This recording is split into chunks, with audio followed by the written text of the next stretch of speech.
În perioada 26 septembrie și 6 octombrie se va desfășura la Vancouver a 43-a ediție a Festivalului Internațional de Film din Vancouver, Vancouver International Film Festival. Sometimes the world just seems so distant, so out of reach. Pieces of the earth extend our sight beyond our bodies. How do we make sense of the world around us?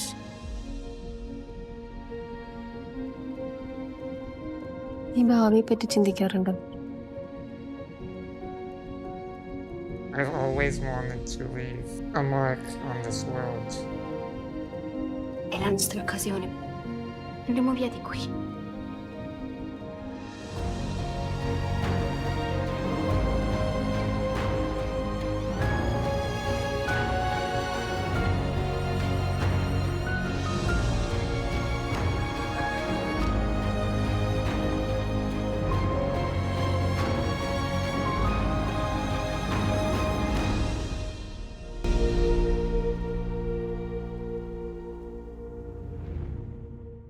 În acest an, România va fi prezentă cu filmul Anul Nou care n-a fost, The New Year That Never Came, regizat de Bogdan Mureșanu.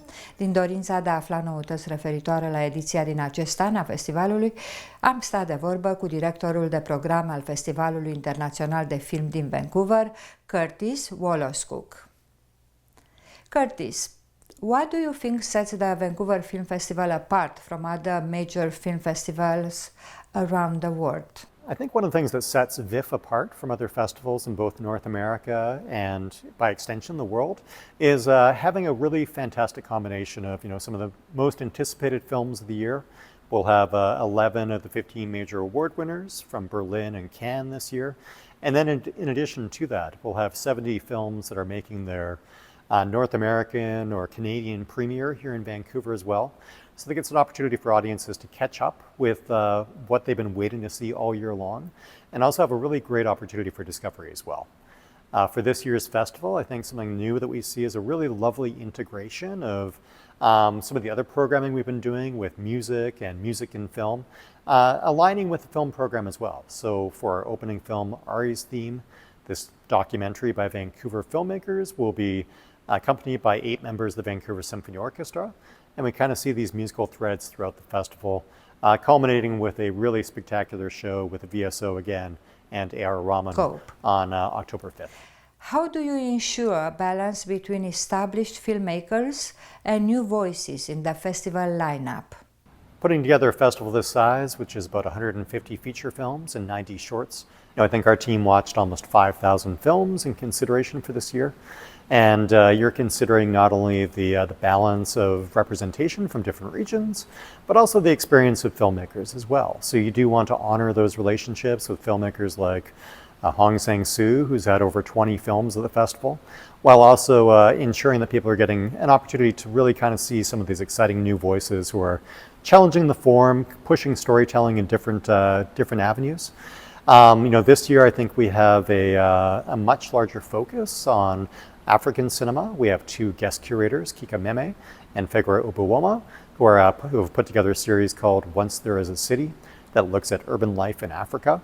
But that's also represented with films like Dahomey by Madi Diop, which was the Golden Bear winner in Berlin, and other work like On Becoming a Guinea Fowl. And I think that's a region that's really kind of come into focus for the festival this year. Again, a large representation of Asian cinema, and I think really vibrant cinema from Latin America as well. What trends in cinema have you noticed recently, and how they influenced your programming choices this year? I think a trend we've seen this year, and it's probably been building over recent years, is hybridity in film. And sometimes that's kind of the blending of fact and fiction, narrative and documentary film, but also sometimes it's just a blending of genres as well. So I think our Vanguard narrative competition, which is for international films, where we have 8 films that are being introduced to Canadian audiences for the first time, we really do see this amalgamation of different genres, different kind of storytelling impulses. And then in our Spectrum nonfiction section, you'll see kind of the bleed between that documentary form, the narrative form, how expressive and artistic nonfiction filmmaking can be. And I think that's been a really exciting element for us to explore. I think this year there are also a lot of films that kind of are self-aware as films as well, if you will. They're kind of questioning the filmmaking form. And sometimes we also see filmmakers who are kind of determining their own legacy. You know, how do they want to make an impression upon the world? How are they using this form to its best means? What role do you think film festivals play in the current streaming era, where films have a wider access but less theatrical exposure? I think the balance between theatrical and streaming is always changing, and you know, we do live in an era where people have access to a remarkable number of films from almost any era, but particularly contemporary cinema.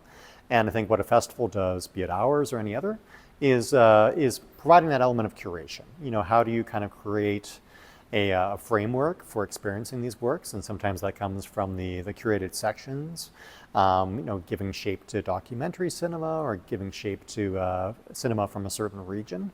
And but I think also a festival, even when it gets to, you know, 100+ feature films, allows the opportunity for audiences to kind of explore various themes that maybe run across those sections as well.